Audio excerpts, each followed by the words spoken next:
A última parte do curso é a integral definida.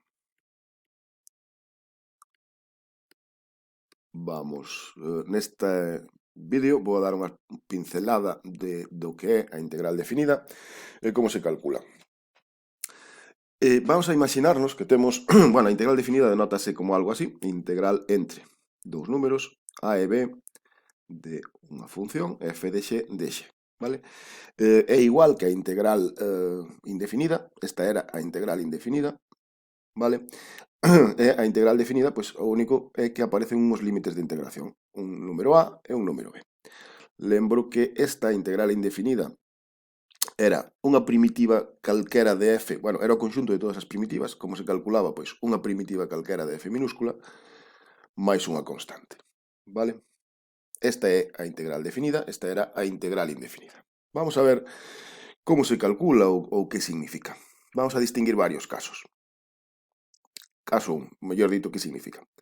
Pois vamos a supoñer que f é continua e que f é positiva. Entón, pois o que temos sería algo así. A gráfica de f, aquí teríamos a, que supoñemos tamén que é máis pequeno que b. Por aquí teríamos, bueno, a vertical, a recta vertical x igual a gráfica da función, vale? Esta sería unha certa área, pois a integral entre a e b, a integral definida entre a e b de f de x diferencial de f de x diferencial de x sería exactamente esta área. Esta área que é positiva, vale? Esta área que é positiva. As áreas son positivas. Temos o segundo caso, caso 2, pois imaginemos que temos unha función continua, pero que é negativa, vale? A gráfica sería algo así, teríamos por aquí a, b, teríamos a recta así e teríamos a gráfica da función, vale? Pois agora teríamos unha área aquí, que tamén é positiva, a área sempre sería positiva, pero a integral entre a e b da función sería, como a función está por debaixo de cero, pois sería esa área cambiada de signo, vale? A integral definida sería menos esta área. O caso 3, que é o caso máis xenérico, pois vamos a ter unha función continua e vamos a deixar que cambie de signo, vale? Non ten por que ser positiva, non ten por que ser negativa. Entón, pois, imaginemos que empecemos. Isto é A, isto é B, e a función fai algo así. Pois cambia de signo unhas cantas veces, vale? Ben, bueno, se cambia de signo, sabemos polo teorema de Bolzano que pasa por cero, pois agora teríamos aquí unha área 1, unha área 2, unha área 3 e unha área 4, vale?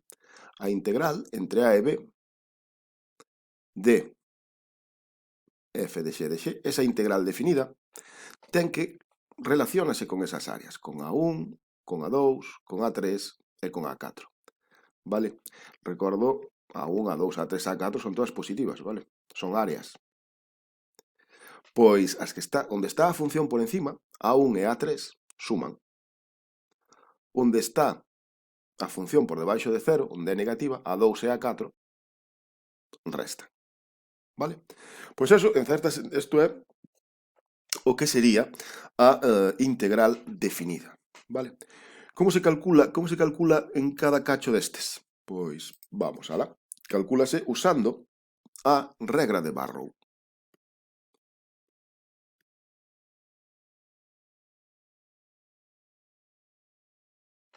A regra de Barrow di se f é unha función continua, se f é continua ou unha función continua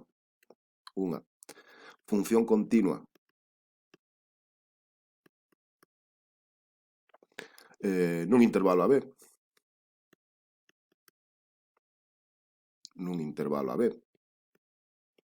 e f mayúscula é unha primitiva de f,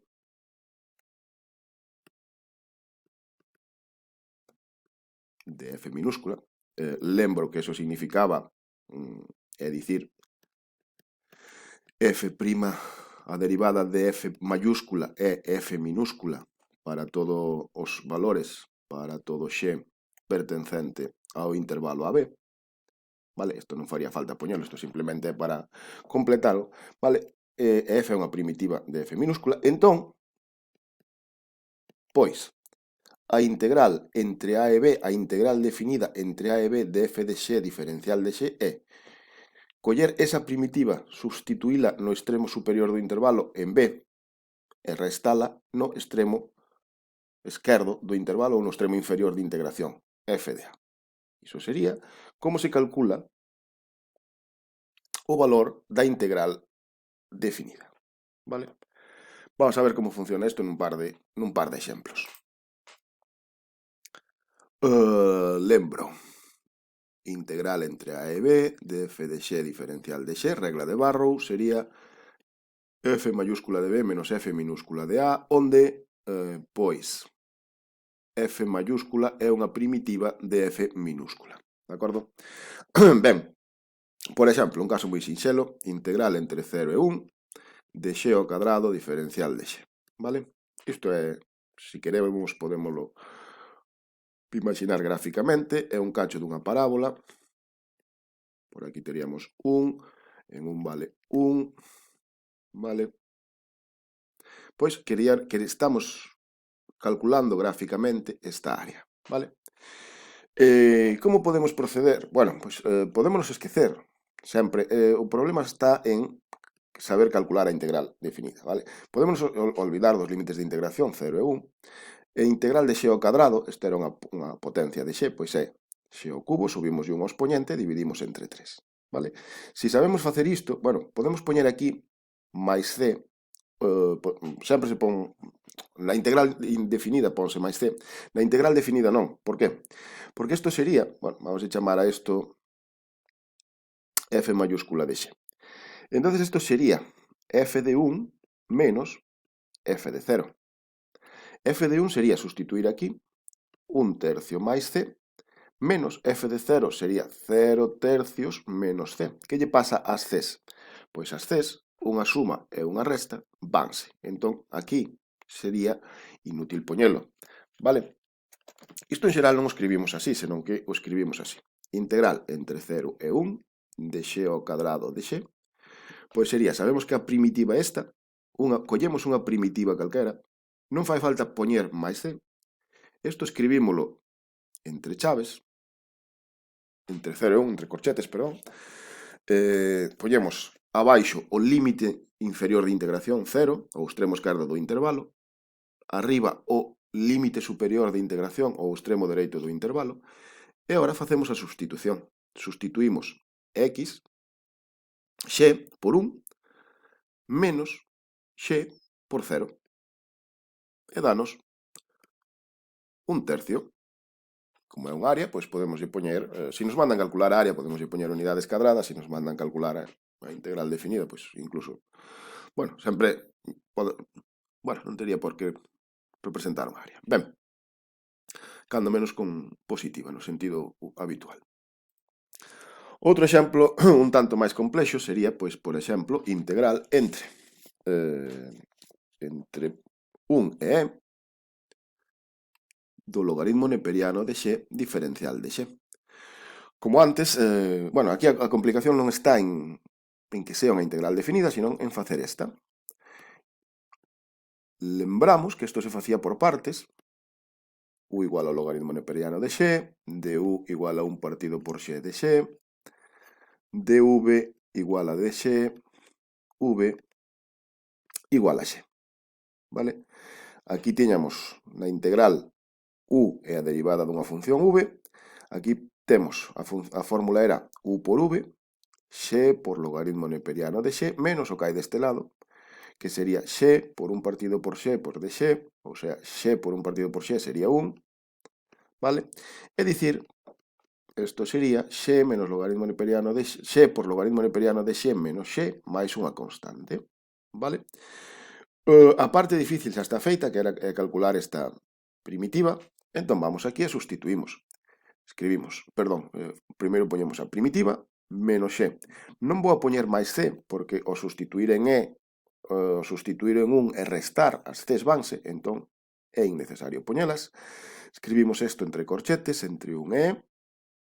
Quédanos e polo logaritmo neperiano de e menos e menos 1 polo logaritmo neperiano de 1 menos 1, vale?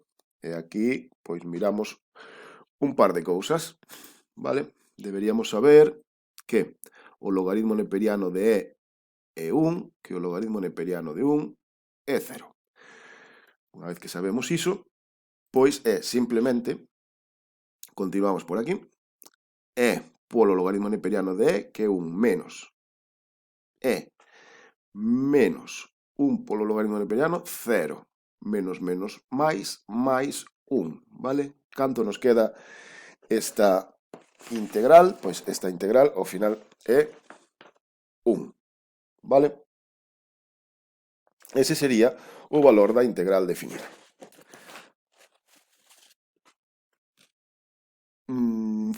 Fago outro exemplo e nada máis. Vamos a ver, integral entre 0 e 4,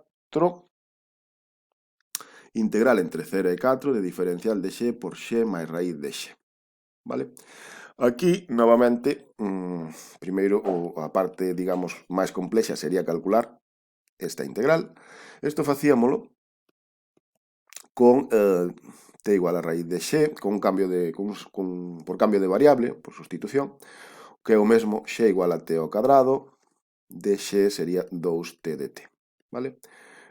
Entón, en vez de diferencial de x, poñemos 2t de t. No denominador quedaríanos x, que é t ao cadrado, máis a raíz cadrada de x, que é t, dividindo numerador e denominador entre t, se queremos o 2 fora, quedaría t máis 1, entón sería 2 polo logaritmo neperiano de t máis 1, vale? Valor absoluto, máis unha constante. Cando se fai un cambio de variable hai que desfacelo, sería 2 polo logaritmo neperiano de, en vez de t, expresámoslo en termos de x, e quedaría así, de acordo? Como se calcula esta integral? A original, a integral definida, pois sería 2 polo logaritmo neperiano da raíz de x máis 1, vale? Como aquí, como raíz de x, bueno, é positiva, conservo o valor absoluto, non sería necesario. Esquézome de c, porque nos esquecemos de c? Porque ímolo sumar e restar, entonces vai a desaparecer. Entonces quédanos 2 logaritmo neperiano, raíz de 4, 2 máis 1, 3, menos 2 logaritmo neperiano, raíz de 0, 0 máis 1, logaritmo neperiano de 1, ou sexa, isto vale 0, sería 2 logaritmo neperiano de 3. E aí remataría o exercicio.